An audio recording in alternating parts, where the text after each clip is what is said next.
Good morning. It's a Saturday morning, and this is the Hasbr Falcon upgrade finished finally. And I thought I would share some video with you on this particular piece now that it's done. Well, as you can see, that the detail is pretty much done. It's not totally screen accurate, but that's on purpose because I kind of build things the way I would do it if I was still working in the movie business.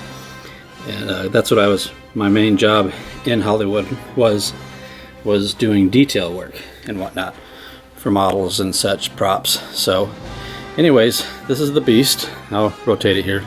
Unfortunately, I can't use the turntable because this model's too heavy for it. Even as light as it is, it's still too heavy. So anyways, it's about 29 inches long for those who don't know how big this toy was, or is, I'm sorry. And as you can see, it's got everything here. The detail is all there.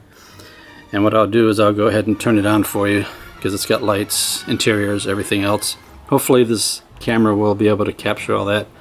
I put the switch right here, so I push on that and the lights come on. So there's the engines. The cockpit down, I'm sorry, not the cockpit, the ramp. And it's got a little hallway section up in there so you can see. It's lit up pretty good. And the ramp, of course, goes up and down. Then you got the cockpit. I probably won't be able to get very good video of this because the Windows plastic that I use isn't that good, unfortunately. I'm going to have to change that out, get clearer material. Of course, the headlights on the front.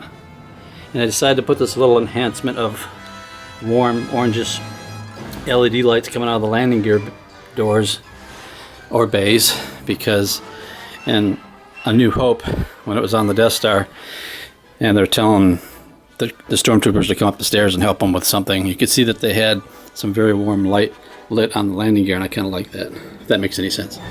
And then here you can't see it, so I'm going to move the gun so you can see it, providing I can get the gun out. There's the little room in there, and has the hallway back in there. This is the shapeways parts. And there's a little room, a few LEDs, not a lot, you know. So you can kind of see that there's a room in there.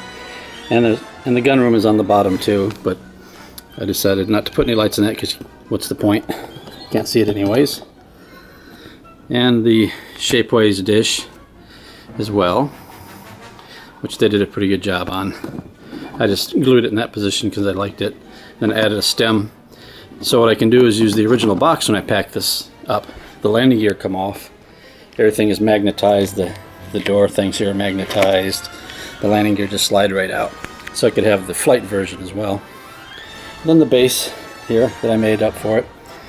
So anyways, this is pretty much the kit and the detail. Like I said, it's not real accurate, the detail, but then when I saw pictures of the new Falcon from the new film coming out, you know, it's like most of us model makers, they say just fill it with gack or nurnies or greebles, whatever you want to call it. So we do it the way we like. But in the time when I got into this business, we didn't put parts in there that you could recognize. That was the whole deal. You know, it's not to make a face with the detail so it looks like there's a robot face in your model, or to use recognizable parts like tanks, cars, you know, hide it the best you can.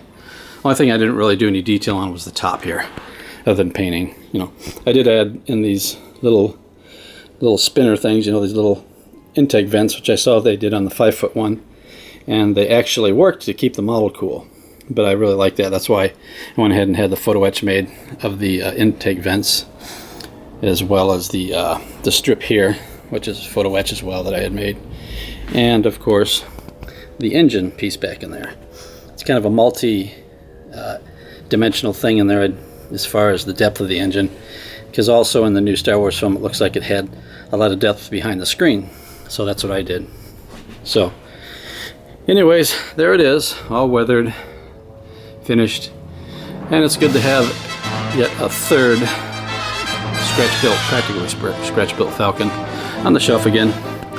As they say, you're not a real Star Wars fan unless you don't have a Millennium Falcon.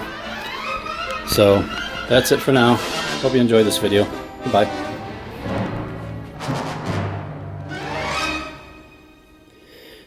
Oh yes, and then there's the bottom. Most people don't shoot many pictures of the bottom of the Falcon, which I can never understand why, because you know the detail is pretty cool on the bottom as well.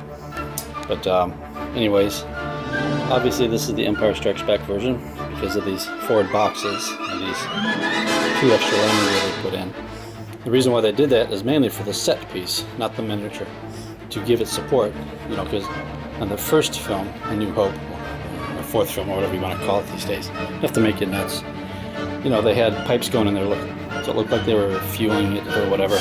So that's why they added it, so they could move the full-size set around better. But anyways, most of you probably know that already. But who cares? Okay, so anyways, the bottom, I of course redetailed the holes on this too. Added a few more bits of stuff here and there. You have to excuse me, I'm not good at talking and shooting video at the same time. I'm not a very good multitasker that way. So, but anyway, so that's the ramp. You know, as you saw in the first part, which closes up, and the landing gear. So